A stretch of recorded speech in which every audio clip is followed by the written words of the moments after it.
जय हिंद साथियों, आप सभी का बहुत बहुत स्वागत है आपका अपना इस चैनल स्टूडेंट्स डिमांड पर, जहां पर आपकी सभी डिमांड्स को पूरी की जाती है। तो आज के इस वीडियो में हम लोग फिर से देखने वाले हैं मॉडल पेपर का यहाँ पे सॉल्यूशन, जिसमें हम लोग क्वेश्चन नंबर 21 से आगे की ओर हम लोग बात करने वाले हैं। वीडियो को स्टार्ट करें कि इससे पहले मैं आपको बता दूं कि क्वेश्चन नंबर 1 से लेकर के 20 तक इससे पहले वाले वीडियो में हमने बता चुका है। अगर यदि आप नहीं देखे हो तो एक बार जा करके ज़रूर देखें, और अगर यदि आप हमारे इस चैनल पर नए हैं तो चैनल को ज़रूर सब्सक्राइब करें, ताकि आने वाले सभी मॉडल पेपर का सॉल्यूशन आप तक सबसे पहले पहुंच पाए। तो आइए देखते हैं कि आज का सबसे पहला क्वेश्चन, जो कि क्वेश्चन नंबर 21 होने वाला है, आखिर वो क्वेश्चन कैसे सॉल्व होगा। तो क्वेश्चन नंबर 21 में यहाँ पर पूछा गया है कि एक चतुर्भुज के कोण, अगर यदि एक चतुर्भुज के कोण 2:3:5:8 है, अगर यदि कोई एक चतुर्भुज है, दैट मीन्स हम लोग बोल सकते हैं, मान लो कि एक यहाँ पर कोई क्वाड्रिलेटरल है और इसके कोण का रेशियो दिया गया है। कोण का रेशियो कितना कितना दिया गया है, तो कोण का रेशियो दिया गया है यहाँ पर 2:3:5 ये 8 यहाँ पर ये दिया गया है। इसके कोण का रेशियो दे करके पूछा गया है कि इस चतुर्भुज के सबसे बड़े कोण का मान होगा, इस चतुर्भुज का सबसे बड़ा कोण का मान क्या होगा। तो सबसे बड़ा कोण यहाँ पर क्या होगा, ये तो बाद में होगा। हम लोगों को सबसे पहले देखना है कि इसका एग्जैक्ट यहाँ पर एंगल क्या है।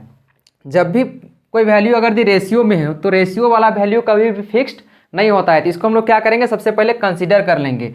इस 2 को हम लोग क्या मान लेंगे, इस 2 के जगह पर हम लोग 2x कंसीडर करेंगे, और इसके बाद हम लोग यहाँ पर क्या मानेंगे, फिर 3x मानेंगे, और फिर इसके जगह पर हम लोग 5x मानेंगे, और इसके जगह पर हम लोग 8x मानेंगे। क्योंकि रेशियो में जब भी कोई वैल्यू होता है तो वो फिक्स्ड नहीं होता है। मतलब हम लोग कंसीडर कर लेंगे यहाँ पर कि कोई क्वाड्रिलेटरल ABC और ये D है। अब हम लोग बात करें यहाँ पर ABCD क्वाड्रिलेटरल है, तो इसको हम लोग एंगल A को मान लेते हैं 2x, क्या मान लेंगे हम लोग 2x, B को मान लेते हैं हम लोग 3x, तो ये हो जाएगा हमारा 3x, और C को मान लेते हैं हम लोग 5x, और D को मान लेते हैं हम लोग 8x। और इसमें से हम लोगों को क्या करना है, सबसे बड़ा एंगल निकालना है। एंगल कब फाइंड होगा, जब हम लोग यहाँ पर क्या करेंगे, यहाँ पर हम लोग जब x का वैल्यू फाइंड करेंगे। तो हम लोगों को सबसे पहला वर्क रहेगा, सबसे पहला ये काम रहेगा कि हम लोगों को x का वैल्यू इसमें से फाइंड करना है। x का वैल्यू कैसे फाइंड होगा, तो हम लोग जानते हैं कि कोई भी क्वाड्रिलेटरल का चारों एंगल का जो सम होता है वो कितना होता है, 360 डिग्री के बराबर होता है। मतलब कहीं ना कहीं बोल सकते हैं कि angle A plus angle B plus angle C plus angle D is equal to कितना बोल सकते हैं हम लोग बोल सकते हैं यहाँ पर कि angle A plus angle B plus angle C plus angle D is equal to हो जाएगा ये 360 डिग्री के बराबर। अब एंगल A को हम लोग क्या कंसिडर किए, 2x किए, तो यहाँ पर क्या हो जाएगा, ये 2x हो जाएगा, प्लस B को क्या माने हम लोग 3x माने, तो यहाँ पर क्या हो जाएगा, ये 3x हो जाएगा, प्लस C को क्या कंसिडर किए 5x, तो यहाँ पर क्या हो जाएगा 5x, प्लस एंगल D को यहाँ पर क्या कंसिडर किए हम लोग 8x, तो यहाँ पर 8x हो जाएगा, इज इक्वल टू ये कितना हो जाएगा 360 डिग्री हो जाएगा। अब हम लोगों को क्या करना है, यहाँ पर सभी को हम लोगों को जोड़ करके इसके बराबर करेंगे। तो 2 + 3 करेंगे तो 5 हो जाएगा, और 5 और 5 10, 10 + 8 करेंगे तो ये 18। मतलब बोल सकते हैं कि 18x is equal to 360 degree के ये बराबर हो जाएगा। हम लोग को वैल्यू किसका चाहिए, हम लोग को वैल्यू यहाँ पर x का चाहिए। x का वैल्यू पता चलेगा तो सभी एंगल यहाँ पर क्या होगा, पता चल जाएगा। तो x का वैल्यू की यहाँ पर बात करें हम लोग यहाँ पर, तो क्या हो जाएगा 360 यानी 360 डिवाइडेड बाई क्या हो जाएगा, ये 18, ये इसके साथ मल्टीप्लाई में, तो इधर आके ये डिवाइड में हो जाएगा। अब इसको रिड्यूस करेंगे, 18 × 1 = 18, 18 × 2 = 36, और 1 0, मतलब x का वैल्यू कितना आ गया, x का वैल्यू हमारा आ गया 2020, यहाँ पर हमारा x का वैल्यू आ गया। बट हम लोगों को क्वेश्चन में क्या पूछा गया था, क्वेश्चन में हम लोगों को पूछा गया यहाँ पर कि इनमें से जो है चतुर्भुज के सबसे बड़ा कोण का मान क्या होगा, यानी यहाँ पर लार्जेस्ट एंगल का वैल्यू पूछा है यहाँ पर। तो सबसे लार्जेस्ट इनमें से कौन है, तो सबसे लार्जेस्ट यहाँ पर देखा जाए तो ये 8 है। तो हम लोग इसके जगह पर वैल्यू रखेंगे x का, 8 मल्टीप्लाई क्या करेंगे, x की जगह पर हम लोग क्या लिखेंगे 20 लिख देंगे, और 8 और 20 को मल्टीप्लाई करेंगे तो ये क्या हो जाएगा 160 मतलब यही सबसे लार्जेस्ट एंगल हो जाएगा इस क्वाड्रिलेटरल का, इस चतुर्भुज का। मतलब बोल सकते हैं कि इसका करेक्ट आंसर जो होगा, इसका करेक्ट आंसर हो जाएगा option C will be the correct answer हो जाएगा। मतलब ऑप्शन C इसका क्या हो जाएगा, सही इसका उत्तर हो जाएगा ऑप्शन C। बात करें हम लोग नेक्स्ट क्वेश्चन की, क्वेश्चन नंबर 22 की। तो क्वेश्चन नंबर 22 में बोला गया है कि निम्न में से किनके विकर्ण समकोण पर समद्विभाजित होते हैं। यहाँ पर बोला गया है इंग्लिश में, in which of the following quadrilateral diagonals bisect each other at right angle. बोला गया है कि यहाँ पर कौन से क्वाड्रिलेटरल में कौन से यहाँ पर समकोण समद्विभाजित होते हैं, यहाँ पर मतलब किनके विकर्ण समद्विभाजित होते हैं। तो इसका करेक्ट आंसर जो होगा 22 का करेक्ट आंसर हो जाएगा यहाँ पर ऑप्शन ए हो जाएगा जो कि रोम्बस होगा। और हिंदी में बात करें हम लोग यहाँ पर, तो हिंदी में रोम्बस की जगह पर यहाँ पर हम लोग बात करें तो क्या हो जाएगा, समचतुर्भुज हो जाएगा। इसका सही आंसर हो जाएगा ऑप्शन ए समचतुर्भुज। अब वही क्वेश्चन नंबर हम लोग 23 की बात करें, क्वेश्चन नंबर 23 की, तो क्वेश्चन नंबर 23 में बोला गया है यहाँ पर कि आयत के भुजाओं के मध्य बिंदु को मिलाने से बनने वाले चतुर्भुज होगा। मतलब अगर यदि मान लो कि कोई एक क्या है, आयत है, मतलब कोई भी एक रेक्टेंगल है और इसके मध्य बिंदु से यानी यहाँ पर इसका मिड पॉइंट से अगर यदि सभी पॉइंट्स को मिला दिया जाए तो यहाँ पर जो क्वाड्रिलेटरल बनेगा वो कौन सा क्वाड्रिलेटरल कहलाएगा, तो वो कौन सा क्वाड्रिलेटरल कहलाता है, वो जो क्वाड्रिलेटरल कहलाएगा वो कहलाएगा रोम्बस। क्या कहलाएगा, रोम्बस। मतलब यहाँ पर इसका सही आंसर जो हो जाएगा ये रोम्बस हो जाएगा। समचतुर्भुज इसका क्या हो जाएगा, करेक्ट आंसर हो जाएगा। Option A will be the इसका करेक्ट आंसर हो जाएगा। वही अब नेक्स्ट क्वेश्चन की हम लोग बात करें, क्वेश्चन नंबर 24 की, तो क्वेश्चन नंबर 24 में बोला गया है कि आकृति ABCD में एक आकृति यहाँ पर दिया गया है, एक फिगर यहाँ पर दिया गया है। ABCD एक क्या दिया गया है, यहाँ पर एक फिगर दिया गया है, ABC और D दिया गया है। और क्वेश्चन में यहाँ पर बोला है कि जिसमें BC जो है वो कितना है, B से C तक यहाँ पर ये 12 सेंटीमीटर, ये कितना है, B से C यहाँ पर दिया गया है, ये 12 सेंटीमीटर के बराबर है। यहाँ से ये B से C दिया गया है, यहाँ पर कितना, ये 12 सेंटीमीटर। यहाँ पर B है और ये हमारा क्वेश्चन में C दिया गया है, इसको D है और ये हमारा यहाँ पर A दिया गया है। और B से C हमारा ये 12 सेंटीमीटर है और इस पर एक परपेंडिकुलर लाइन गया है जो कि यहाँ पर फिगर में ऑलरेडी ड्रॉन है। उसके बाद हम लोग यहाँ पर बात करें तो AE जो है वो हमारा दिया गया 6 सेंटीमीटर। AE कितना दिया गया, ये 6 सेंटीमीटर है, ये क्वेश्चन में दिया गया। और पूछा गया है कि तो समांतर चतुर्भुज का क्षेत्रफल क्या होगा, यानी एरिया ऑफ पैरेललोग्राम पूछा है। एरिया ऑफ पैरेललोग्राम पूछा गया यहाँ पर क्वेश्चन नंबर 24 में। तो एरिया ऑफ पैरेललोग्राम की अगर हम लोग बात करें, एरिया ऑफ पैरेललोग्राम की, तो यहाँ पर एरिया ऑफ पैरेललोग्राम क्या हो जाएगा, हाफ इंटू बेस इंटू यहाँ पर क्या हो जाएगा, ये हो जाएगा हाफ इंटू बेस इंटू ये हो जाएगा हाइट। हाफ इंटू बेस कितना है, बेस यहाँ पर 12 दिया हुआ, तो ये क्या हो जाएगा, ये 12 हो जाएगा।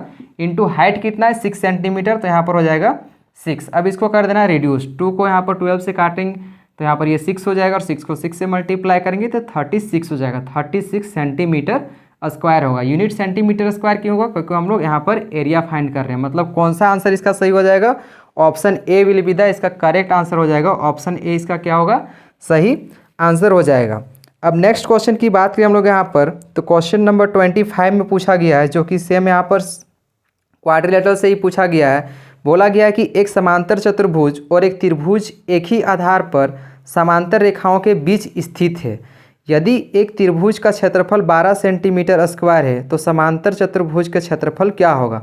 मतलब यहाँ पर बोला गया है कि एक समांतर चतुर्भुज है और एक त्रिभुज है, दोनों के दोनों क्या है, एक ही आधार पर स्थित है और समांतर रेखाओं के बीच स्थित है। तो इसका त्रिभुज, अगर यहाँ पर त्रिभुज का क्षेत्रफल 12 सेंटीमीटर स्क्वायर दिया गया है तो इसका समांतर चतुर्भुज का क्षेत्रफल क्या होगा, ये हम लोगों को पूछा गया है। तो इसमें क्या हो जाएगा, इसमें ये डबल हो जाता है। क्या होता है, इसमें ये हो जाता है डबल। अगर यदि ये 12 सेंटीमीटर स्क्वायर अगर दिया आपका एरिया ऑफ ट्राइंगल दिया हुआ है तो जो एरिया ऑफ पैरेललोग्राम होता है वो क्या होता है, डबल हो जाता है। मतलब 12 मल्टीप्लाई क्या करेंगे, 2 कर देंगे तो ये हो जाएगा 24 सेंटीमीटर स्क्वायर हो जाएगा एरिया ऑफ पैरेललोग्राम। ये एक थ्योरम बेस्ड क्वेश्चन है। जब भी इस तरह का क्वेश्चन होता है तो यहाँ पर जो एरिया ऑफ ट्राइंगल होता है वो क्या होता है, डबल हो एरिया ऑफ ट्राइंगल जो होता है वो हाफ होता है पैरेललोग्राम के, और पैरेललोग्राम का जो एरिया होता है ट्राइंगल से डबल हो जाता है। मतलब यहाँ पर अगर यदि एरिया ऑफ ट्राइंगल 12 दिया हुआ है तो एरिया ऑफ पैरेललोग्राम इसका डबल होकर के क्या हो जाएगा, 24 सेंटीमीटर स्क्वायर। मतलब बोल सकते हैं इसका जो करेक्ट आंसर होगा ऑप्शन सी इसका करेक्ट आंसर हो जाएगा। नेक्स्ट हम लोग बात करें क्वेश्चन नंबर 26 की, तो क्वेश्चन नंबर 26 में बोला गया है कि वृत्त की सबसे बड़ी जीवा होती है। अगर यदि कोई एक वृत्त है, यहाँ पर मान लो कि कोई एक वृत्त दिया गया है, एक वृत्त है यहाँ पर, तो इसमें जो सबसे बड़ी जीवा होती है, मतलब सबसे बड़ा जो कोड होता है, कोड तो आखिर सभी होते हैं, जैसे कि ये भी कोड बोल सकते हैं हम लोग, ये भी कोड है, ये भी कोड है, ये भी कोड है, हम लोग यहाँ से यहाँ भी कोड बोल सकते हैं। लेकिन जो सबसे लॉन्गेस्ट कोड होता है वो क्या होता है, सबसे लॉन्गेस्ट कोड को हम लोग बोलते हैं डायमीटर। क्या बोलते हैं, इसको हम लोग बोलते हैं डायमीटर बोलते हैं। मतलब हिंदी में बात करें तो इसको क्या बोलते हैं, इसको बोलते हैं हम लोग व्यास। मतलब सबसे लंबी जीवा को यानी सबसे बड़ी जीवा को हम लोग क्या बोलते हैं, उसको हम लोग व्यास बोलते हैं। मतलब बोल सकते हैं क्वेश्चन नंबर 26 का जो करेक्ट आंसर होगा वो ऑप्शन के अकॉर्डिंगली क्या हो जाएगा, ऑप्शन बी इसका सही आंसर हो जाएगा, जिसका आंसर क्या होगा, व्यास होगा, और इंग्लिश में बात करें तो यहाँ पर क्या हो जाएगा, ये डायमीटर होगा। अब बात करें हम लोग नेक्स्ट क्वेश्चन की, क्वेश्चन नंबर 27 की। तो क्वेश्चन नंबर 27 में बोला गया है कि वृत्त की एक जीवा वृत्त की त्रिज्या के बराबर है। यहाँ पर क्वेश्चन में बोला गया है कि कोई एक वृत्त है, कोई एक यहाँ पर सर्कल है, और ये जो सर्कल है इसका जो ये रेडियस है ये किसी जीवा के क्या है, ये किसी जीवा के ये बराबर है। ये क्वेश्चन में बोला गया है, यानी रेडियस जो है ये किसी जीवा के, मान लो कि यहाँ पर क्या है, किसी जीवा के ये बराबर है, ये बोला गया है। तो यहाँ पर पूछा गया क्वेश्चन में जीवा द्वारा केंद्र पर आंतरित कोण होगा, मतलब जो जीवा द्वारा केंद्र पर आंतरित कोण होगा वो कितना डिग्री का होगा। तो यहाँ पर ये कितना डिग्री का एंगल बनाता है, इसको याद रखना है हमेशा कि ये जो एंगल बनाता है, ये एंगल फॉर्मेशन हमेशा जो करता है ये हमेशा 60 डिग्री एंगल का फॉर्मेशन करता है। कितना का करता है, तो ये हमेशा एंगल जो फॉर्मेशन करता है ये 60 डिग्री का करता है। मतलब हम लोग बोल सकते हैं कि क्वेश्चन नंबर 27 का जो करेक्ट आंसर होगा ऑप्शन सी इसका सही आंसर हो जाएगा 60 डिग्री। अब क्वेश्चन नंबर हम लोग बात करें यहाँ पर 28 की, तो 28 क्वेश्चन नंबर में बोला गया है कि एक आकृति दिया गया है, एक यहाँ पर फिगर दिया गया है जो कि कुछ इस प्रकार से यहाँ पर एक आकृति दिया गया है, और बोला गया है कि आकृति में ACB का मान क्या होगा। यानी यहाँ पर ये आकृति को देख करके बोला गया है कि इस ACB का मान यहाँ पर क्या होगा, मतलब ये A है और यहाँ पर देखा जाए तो ये C है और ये B है और ये हमारा O है, और ACB यहाँ पर पूछा गया। अगर यदि ये एंगल जो है ये 50 डिग्री है, तो हम लोग यहाँ पर थ्योरम में पढ़ चुके हैं कि ये जो एंगल ACB होता है, ये ACB जो होता है ये क्या होता है, एंगल ACB जो होता है ये क्या होता है, हाफ ऑफ एंगल जो होता है, हाफ ऑफ एंगल AOB के बराबर होता है। मतलब यहाँ पर एंगल AOB का क्या होता है, ये आधा होता है। मतलब बोल सकते हैं यहाँ पर इसका जो आंसर होगा हाफ ऑफ 50 डिग्री, मतलब बोल सकते हैं 2 को 50 से डिवाइड करेंगे तो 25 हो जाएगा। मतलब 25 इसका क्या होगा, करेक्ट आंसर होगा। मतलब 28 का क्या हो जाएगा, सही आंसर 25 डिग्री इसका करेक्ट आंसर हो जाएगा।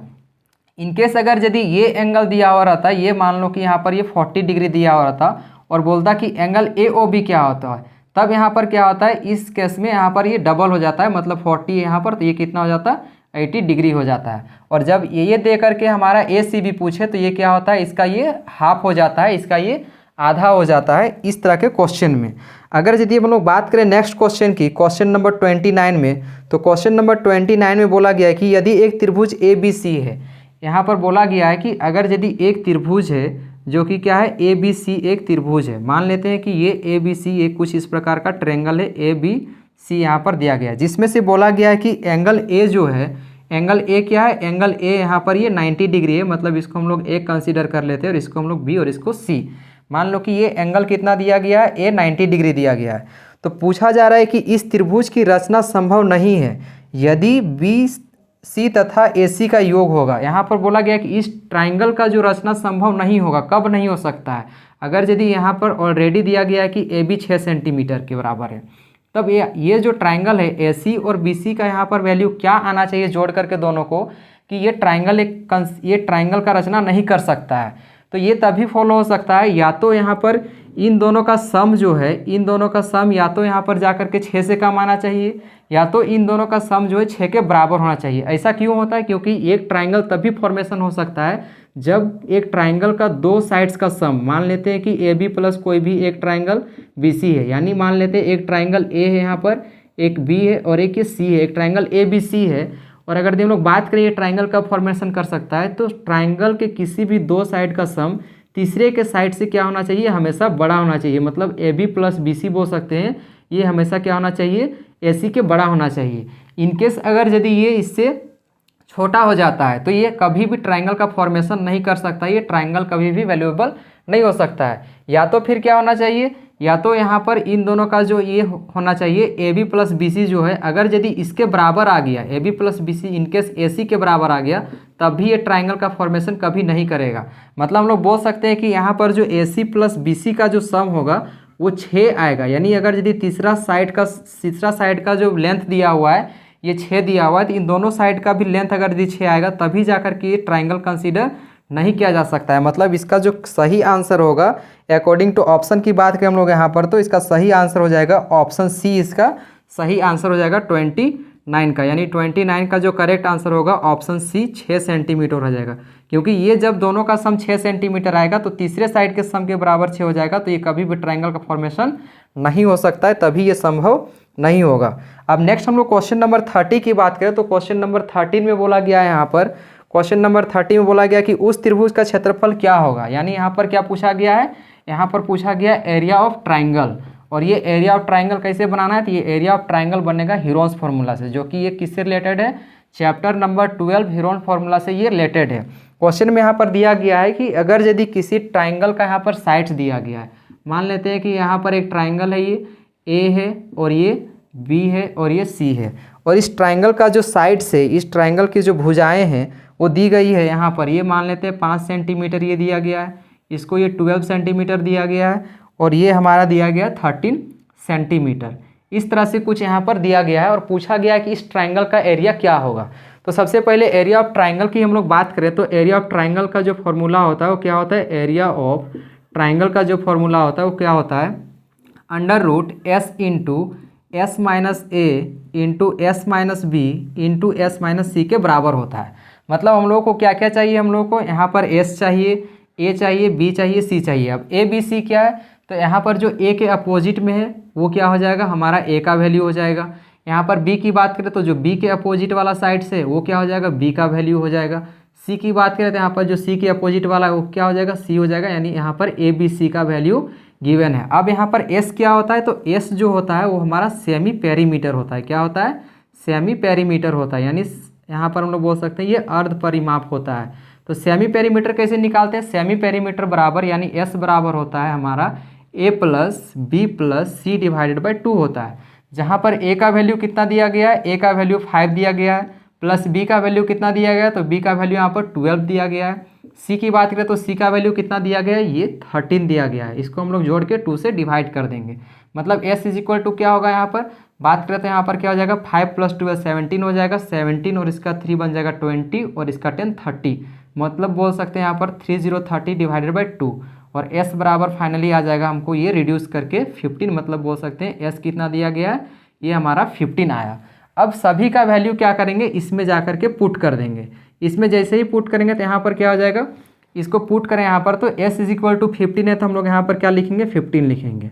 फिर लिखा हुआ s यानी यहाँ पर 15 माइनस a का वैल्यू कितना दिया हुआ है, a इज इक्वल टू दिया हुआ है 5, यहाँ पर लिखेंगे हम लोग 5 इंटू यहाँ पर है तो इंटू लगाएंगे s माइनस बी बोलो तो 15 माइनस यहाँ पर क्या हो जाएगा, ये हो जाएगा 12 इंटू यहाँ पर s माइनस सी लिखा हुआ है तो क्या करेंगे s माइनस सी मतलब 15 माइनस यहाँ पर क्या करेंगे, इसको ये कर देंगे 13।